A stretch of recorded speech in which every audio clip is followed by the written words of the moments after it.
Well, hello once again. Thank you for joining me. Continuing the Adam Hughes week, we're going to look at Hellboy by Adam Hughes, written by Mignola, but drawn by Adam Hughes. Um, Krampus, not whatever Krampus, however you say that.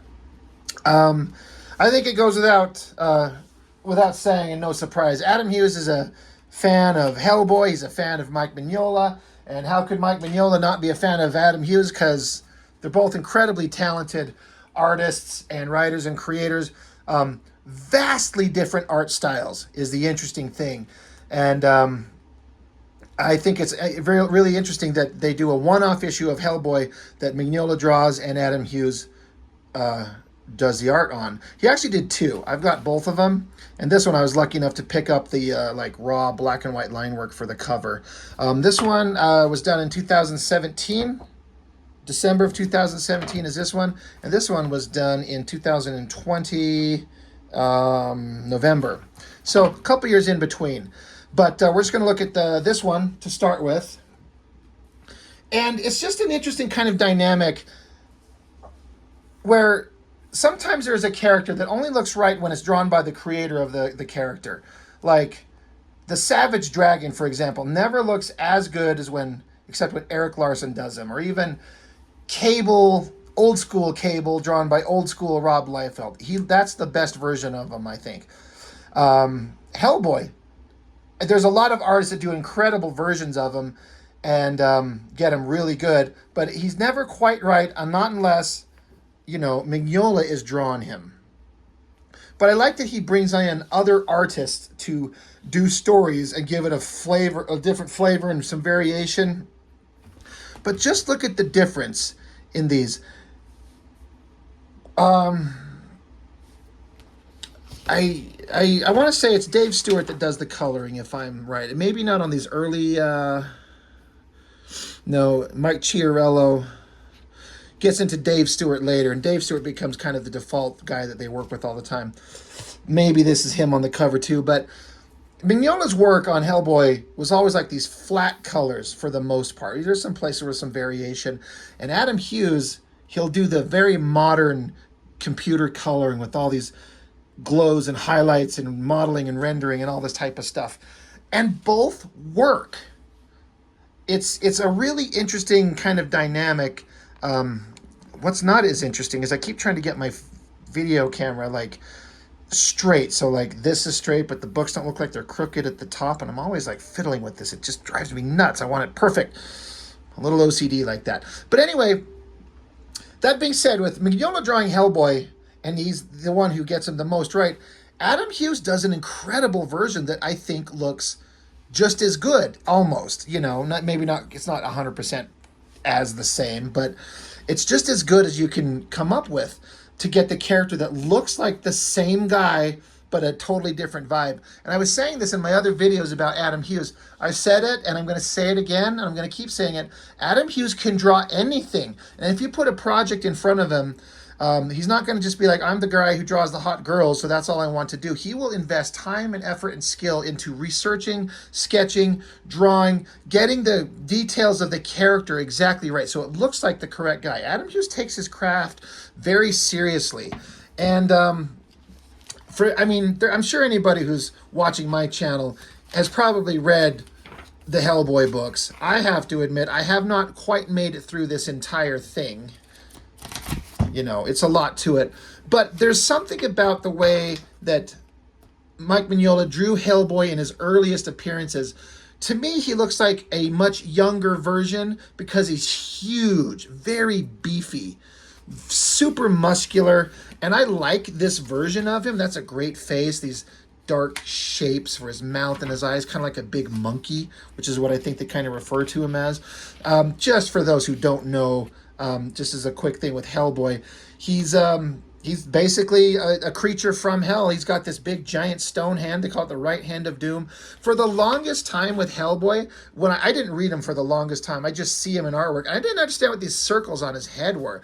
I thought they were like goggles just on the top of his head. It wasn't until I got to understanding that, they're fucking horns that he's cut off to blunt. but it's a really interesting visual element. But he's got a tail. He's got two little toes for his feet. Kind of like the Savage Dragon, actually, now that I think about it. That would have been a funny thing to have the characters, like, interact with and say. But, like I was saying, these early versions of Hellboy, he's this big, thick, beefy, muscular guy.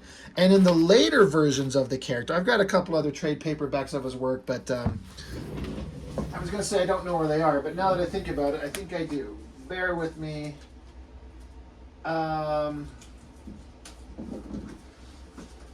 Here we go. Right. I just kind of wanted to focus for a minute on just to get a visual idea for the sake of just doing it. I mean, like I said, most of you who have seen this know Mike Mignola's work, his character, and probably read all of this. And a lot of you probably are better versed in the character than I, because I didn't follow the character for years, and I haven't quite made it through all of this book. I've read this entire book. That one I had a great time with. But just the way he would draw him, like I said, I know I'm repeating myself. He was this big, thick guy, big, muscular dude, big, broad shoulders. He changes up how he draws Hellboy as he goes on, and especially when he gets into hell. Hellboy starts looking like, when Hellboy dies and he goes to hell, he starts looking like this emaciated, slendered, slimmed down guy. God, Mignola is so good. I look at this, and in a way, it's like, I can do this. I can draw like that. It makes me want to bust out some paper and start drawing. But then you start realizing as you're going along, like, you're doing a pale imitation of a guy who's a master at his craft that's been doing it for decades, and then you're just trying to rip him off, and you're failing. But, God, I just kind of want to flip this whole book, but I should save it for an actual Mignola kind of focus. But the color choice to make him red makes him pop with these other kind of flat and muted colors. But you put this red on there and just makes Hellboy pop. But anyway, look at this big, thick guy. And then look at this version on this cover. The shoulders almost disappear. He's just this point. His shoulders are here. But instead of having those big, broad shoulders like we were talking about, the way that they draw him here, if he were to draw this page the way he was drawing him here, he would just be more pointed down. But as much as I like the version in here, the version in these are just as interesting. His artwork is... I wish I had the vocabulary to explain how it's different. I can see a big difference. It's more chunky and angular, which his artwork is always angular, but it gets pushed more so into that. It's a focus on the composition, the lighting, the darks, balanced against the lights. It's almost, I don't know how I can explain it, but it feels almost like his artwork is almost like a painting in black and white. It's all about layers of foreground, middle ground, background, and his ability to get these simple shapes, but it reads, and it's so visually interesting. It's deceptively simple. It looks simple, but you're like, oh, that's easy. I could do that. There's not a trillion lines all over the page like a Stephen Platt page. So it must be simple. It must be easy. And it is not. So anyway, just wanted to show a couple versions. The earliest versions of Hellboy and some of the much later versions of it. This silhouette of him. It's just his head and this jacket coat that he wears. Just the way that he looks. This big beefy version of him in the Seed of Destruction book, that thick muscular version, that is not the version that Adam Hughes draws. He draws this slendered version. And I kind of would like to see Adam Hughes draw the big beefy version. But that's not what happened. That's not what we got, so it doesn't matter. God, it's just... he could just marvel over his goddamn work. And I've got the Hellboy and Hell black and white artist edition that I want to look at. But I'm going to not pick it up. Because if I pick it up, I'm going to spend another 10 minutes just flipping through that fucking thing. Because this is all about Adam Hughes. God, look at this great pencil artwork. I have to put this fucking thing away. It's going to drive me nuts. I'm going to sit here and stare at it forever. So anyway, now that we've indulged in looking at what the character's original creator has done, look at these bright, vibrant colors on here. This glossy kind of cover. These books have like this kind of flat, matte kind of finish, but this is like a shiny, smooth, glossy, weird cover. I like them both. Pop this thing open. Story by Mignola, art by Adam Hughes. Pencils, inks, and colors. Some of the other things we've looked at, I believe all the things we've looked at that were like professional comic book work, the Ordinary Heroes and that Fantastic Four one, someone else colored them. But this is Adam Hughes doing it all. Like visually, he is in control of everything. And you can almost see the Mignola type vibe that he's trying to emulate, but not copy. Like these gravestones and the black shapes, but then he draws in these other ones in the distance and then does like a color fade out. This is all Adam Hughes choosing to do this in the color stage. This isn't handed off to another colors to make these choices. Love this composition. I love this snowy town that he's in. He's just walking through the snow, and he's just kind of like a slender version. He's not a big, beefy monkey. He's like the slendered version. But though I tend to think looks like he could occasionally look a little disproportionate with his big head and his big, like, horn nubs that he's got here. Sometimes I feel like he should be a little bit beefier, but he chooses to go with this skinny, slender version. But he's walking through the snow in this village, and there's this like ghostly apparition walking through the snow. I think I've seen the black and white line work on this. It's amazing the amount of work that Adam Hughes puts into the black and white line work, and then he comes along in color. And there's almost no black anywhere except for like these branches in the trees right up front. Haunting. Now you could kind of imagine Mignola drawing this thing, a ghostly girl coming through the forest, but you know that his version of that would look so drastically different with his, let me see if I can find a scene where they're in a forest, just for sort of comparison. Now granted, it's a different season. This is cold snow and this is not, but his approach to everything is just so different. God, I said I have to put that away. Put it away.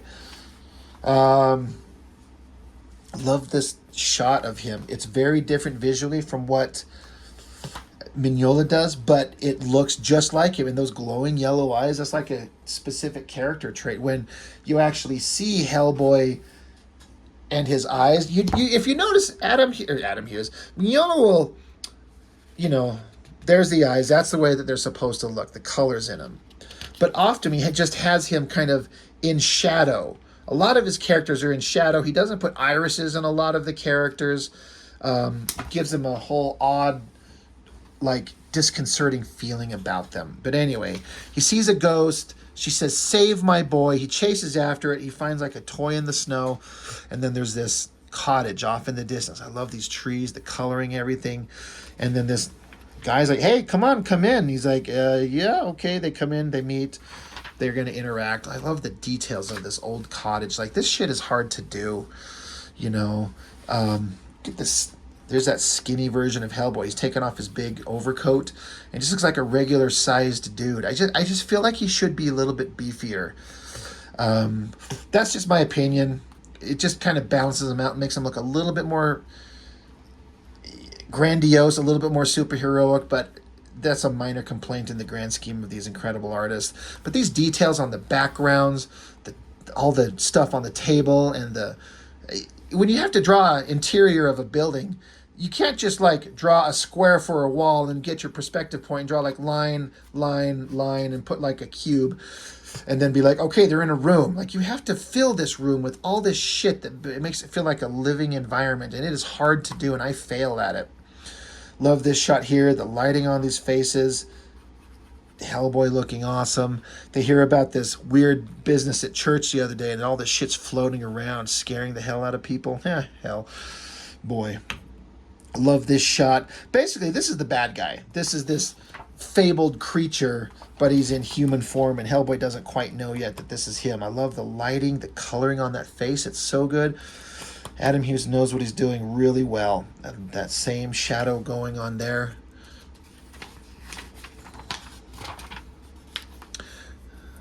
This is funny. They pour a drink, and Hellboy's using his big giant stone hand to hold that to take a drink. And And Hellboy's saying, like, you told Father Mueller that you aren't really human, that in fact you claim to be this guy. And here's this monstrous version on this paper. He's like, it's not a very good likeness. There should be a lot more blood. So that's creepy. And Hellboy's like, I just don't think he believes it. He's like, all right.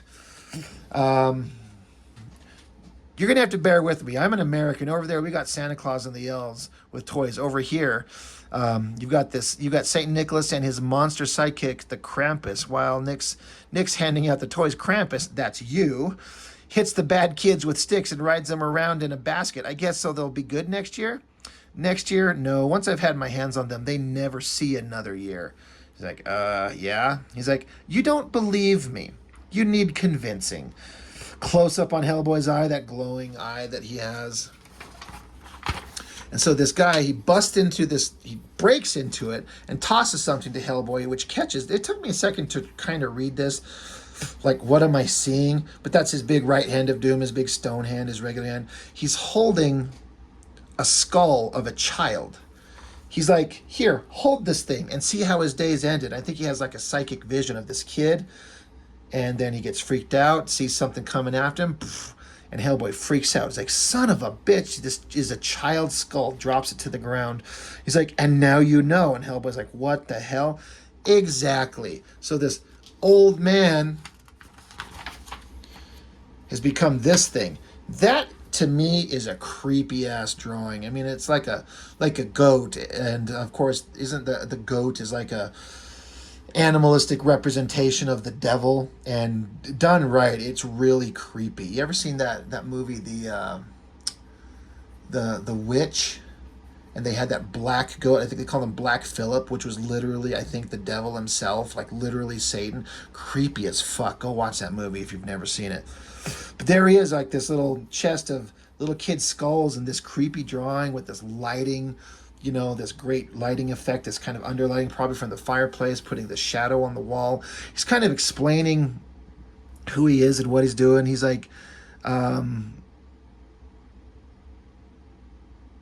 it says hellfire, smoke, and pandemonium. Do you remember that place? I don't, though I know I was born there. So what crime did I commit to be sent here? This cold world, this prison? What could I have done to deserve this?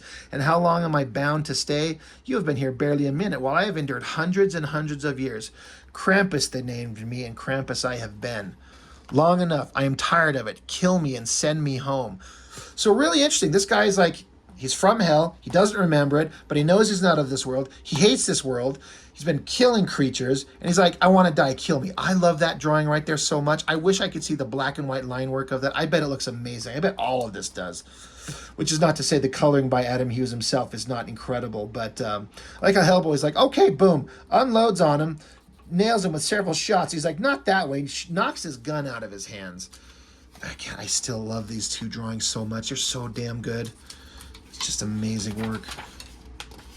Sends Hellboy flinging across the room. He's like, that is a man's toy. I am a prince of hell. Kill me with your hand. He wants him to use that big right hand of doom on him. Beating the shit out of him, clawing at him, so Hellboy decks him with it, sends him flying, smashing. He's like, yes, kill me, kill me. Like he wants to die. This creepy, monstrous thing, so Hellboy's got to throw down with him. It's awesome. Screaming, kill me. And Hellboy's like, geez, I'm working on it. Give me a... So then he picks him up, grabs him, throws him up against the wall, screaming, kill me, like trying to push him. Cuts to these shots of these skulls on the ground. Now, this is a very much a Mignola thing. If you look in his books, he always has these scenes. I keep bringing these out for reference. I wonder if they're in these, where they're like little cuts to other things that are going on that are not the direct scene. They do it all the time in that Hellboy in Hell. I'm not seeing anything in here like that. I wonder if it's a newer thing that he come up with. Anyway, I keep finding excuses to go back to those. Cut to the kids' skulls and the close-up on the monster's face. He's just screaming and kill me. And he's like, I'm working on it. Look at that beautifully drawn face. That's so damn good. It's so well drawn with an understanding of shadow and lighting and everything, but still that odd-looking shaped face that Hellboy kind of has. Cut to this little kid's toy lying in the snow. And it's like Hellboy's, I guess he's like in a dream state, hallucinating a vision, walking around in the snow. Love this drawing here with the eyes, the shadows on the face, the lighting. Through these trees are these dead, rotting corpses of these kids saying, I didn't do it. It wasn't me. I'm sorry. I'm good. I promise. This rotting kid. Hellboy's like, I'm doing the best I can, you guys. And they're like, help me. Please help me. This little skeleton hand tugs on his jacket, and Hellboy looks, and there's this little kid. He's like, he's just so tired. Help him. Use this. And it's just like a butcher knife. Why is that significant? I honestly don't know if I know. Back to the scene, close up on that creepy spiral eye. And he's like, oh, Hellboy's like, yeah. Somehow he got a knife, plunged it right in his chest. How did you get that? It's a mystery, pal. Merry Christmas. So it's like a Christmas miracle. He was given to him through like a ghost of one of the murdered kids. Handed him this knife. Explosion sounds, boom, boom, boom. Now what? And so the Krampus, he's hunkered over on he's like, thank you, brother. And he says, I don't think so. And what's that noise? So like Hellboy's like not having it. He's like, I'm not going to say you're welcome. What's that noise? Bones. There's this little bony kid, like this skeleton ghost just hovering there with him. This house is full of bones. And so all these different cupboards and drawers and chests throughout the house just start erupting with the bones of children. But then, like, they start smoking. Is it like they're releasing of their spirits? And so this guy's like, free at last. He's like, wait, what's happening? Something's wrong. And then he just kind of like shrinks up and turns into this like little figurine. And then that's the end of him. And then these like white doves flying out around through the house. Great shot. He's like, well, that was something. And then there's this dead goat creature with that knife sticking out of it. 72 hours later, love this shot. The snow and this kind of washed out color like it's in a blizzard. Says, for years he maintained that the Krampus was actually the demon goat of the witch's Sabbath done up in fancy dress for the holidays. And I've argued that it was just a slightly nastier variation of the Scandinavian Yule goat. And they just kind of talk about what they think that thing was. He's not a regular goat, but a magic talking goat who somewhere along the line forgot that he was a goat, started thinking he was a prince from hell, and when he got tired of doing horrible things to kids, he wanted to go back to hell, except that he was just a goat. So I guess they're like, he wasn't what he said he was, but he's just some kind of evil magical creature, but not a prince of hell. But anyway, they're like, good job, Hellboy. Great drawing. I love her face. Now she's playing with fire. That's really cool. And then, what did they say on this previous page? And thanks to you, those poor children will finally receive a proper burial and rest in peace. And he says, and that thing too, whatever it was. I like that they don't know for sure. It was some evil monster that needed to be dealt with. Who was it? What was it? Why was it? We don't know. But he's like, whatever it was, it's done. It's dealt with. We don't have all the answers, but the problem's solved. And it just kind of ends here. And there's this kind of funny thing. Christmas memories. It shows like Hellboy is just like a little kid. He's got a Lobster Johnson decoder ring, and he's like super excited as a kid. You can see his adopted dad back there kind of halfway falling asleep, and the World War II guys there interacted with him when they first found him. Christmas '93, the year Abe got drunk. There's Hellboy holding him. I wonder if these were like scenes in books that I've just never read, or if it's just something that they're throwing in here. And then this girl, Alice. This is not a character I know anything about. This is in stories I've never read, because I know it was always about the girl with fire, like in the movies, right? And I know that that's different in the stories played out differently, and he had a relationship with this girl on some level, but I don't know who or what it is. Getting into the sketchbook of Adam Hughes, him just working out the character's look. And I love it. The shadows on the face. He gets everything. It looks exactly like the way that character should look. Again, I would suggest he could maybe be a little bit bigger, but he's kind of following that. You can see here that Adam Hughes is trying to follow the vibe laid out here, but just not as severe. So it works. I'm on board with it. More sketches of the monster, trying to work out how that's going to look. Creepy monster designs, using his gray tone markers to show kind of the highlights of how this is going to look. Roughs on the pages. And then the drawing from the story that they took and used in there, that one once and twice on those pages in there. Anyway, beautifully drawn book. Because of course it is. Because it's Adam Hughes. What else could it be? Anyway, I guess that's all I've got for this one. We'll continue next time. We will get into the other Adam Hughes Hellboy book. This will be the next one.